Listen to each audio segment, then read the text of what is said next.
सोचो एक ऐसा इंसान है जिसका वजन 100 किलो से भी ज़्यादा है और वो अपने कमरे से बाहर नहीं निकलता। उसको डर है कि वो बाहर निकलेगा तो उसे बुली किया जाएगा और उसके साथ होता भी ऐसा ही है। जब भी वो घर से बाहर निकलता है, अपने कॉलेज जाता है, तो उसे उसके लुक्स को लेकर बुली किया जाता है।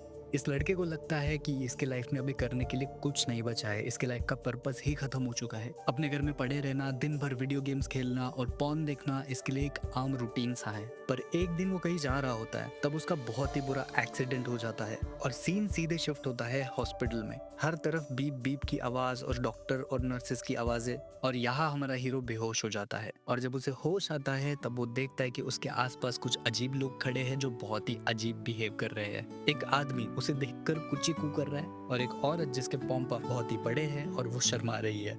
और अब हीरो को मन करता है कि वो उस औरत के पॉम पॉम को छुए, और जैसे ही वो ऐसा करने जाता है उसे दिखता है कि उसके हाथ तो बहुत ही छोटे छोटे हैं।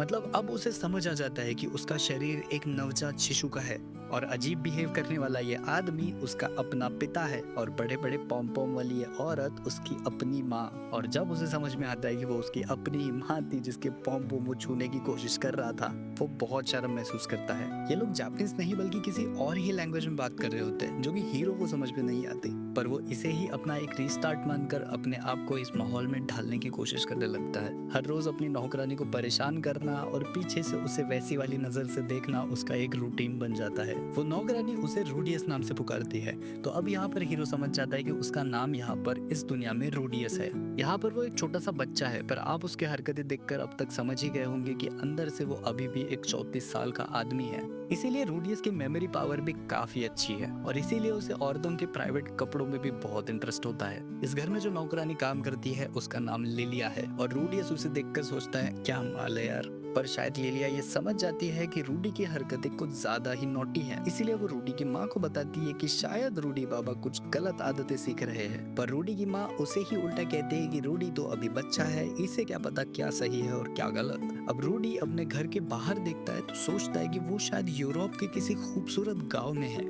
और हाँ, उसे अपने पिछले जन्म के कंप्यूटर्स की भी बहुत याद आ रही होती है क्योंकि इस जगह वैसा कुछ भी नहीं है।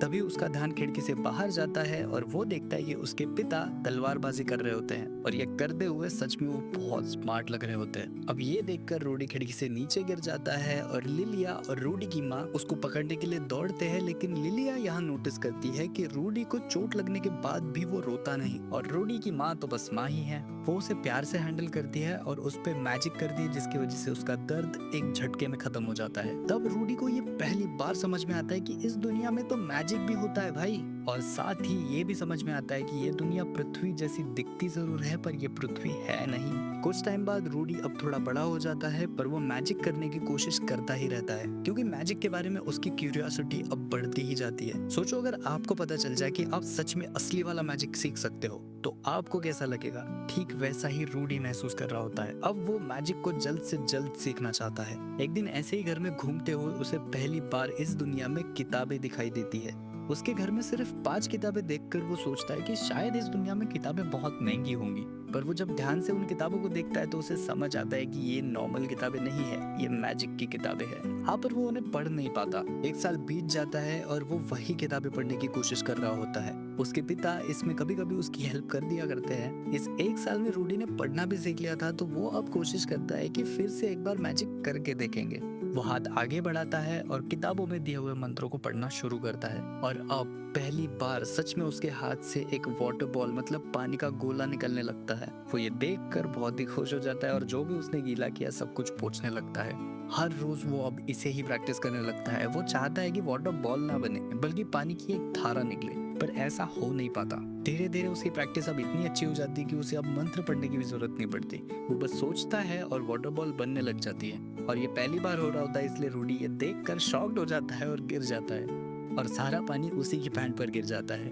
जिसकी वजह से लिलिया और उसकी माँ उस पे हंसने लगती है क्योंकि उन्हें ये देखकर लगता है कि रूडी ने अपनी पैंट में ही सुसु कर दी है। अब ऐसे ही टाइम बीतते जाता है और वो रोज बाल्टी लेकर अपने मैजिक की प्रैक्टिस करता है।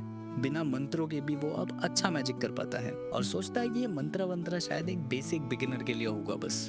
और अब क्योंकि उसकी प्रैक्टिस अच्छी खासी हो गई है तो उसको अब मंत्रों की जरूरत नहीं, क्योंकि वो अब काफी कुछ सीख चुका है। अब ऐसा ही टाइम बीतते जाता है और हर रात रूडी के पापा और उसकी मम्मी नोटी नोटी हरकतें करते हैं, जिसकी आवाजें रूडी तक भी जाती है, पर वो अपने कान बंद करके पढ़ाई पर ध्यान देता है। रूडी के पापा बहुत स्मार्ट दिखते हैं। रोज जब वो प्रैक्टिस कर रहे होते हैं अपनी तलवारबाजी की, तब आसपास की औरतें उसे देखकर अपनी आंखें सिका करती है, और इधर रूडी भी अब वो कर पा रहा होता है जो वो चाहता है। रूडी अब वाटर बॉल्स बनाना ही नहीं बल्कि उन्हें उड़ाना भी सीख चुका है, और अब रूडी सोचता है कि उसे एक और स्टेप पढ़ा के लेवल 2 का मैजिक सीखना चाहिए, और इसीलिए अब वो लेवल 2 के मंत्र पढ़ना शुरू कर देता है। और अब इसी वजह से उसके मैजिक से एक आवाज होती है, जिसे सुनकर अब रूडी के घर वाले रूडी के कमरे में आ जाते हैं, और वो देखते हैं कि रूडी का सारा सामान उसके कमरे के दीवार के सहित वाटर स्प्लैश से तबाह हो चुका है। ये देखकर रूडी भी बहुत ज्यादा डर जाता है। अब यहाँ रूडी के माँ बाप समझ जाते हैं कि रूडी ने मैजिक का इस्तेमाल किया है। ये जानकर रूडी की माँ बहुत खुश हो जाती है, पर पापा नहीं, क्योंकि रूडी के पापा चाहते थे कि रूडी तलवारबाजी में माहिर बने, ना कि मैजिक में।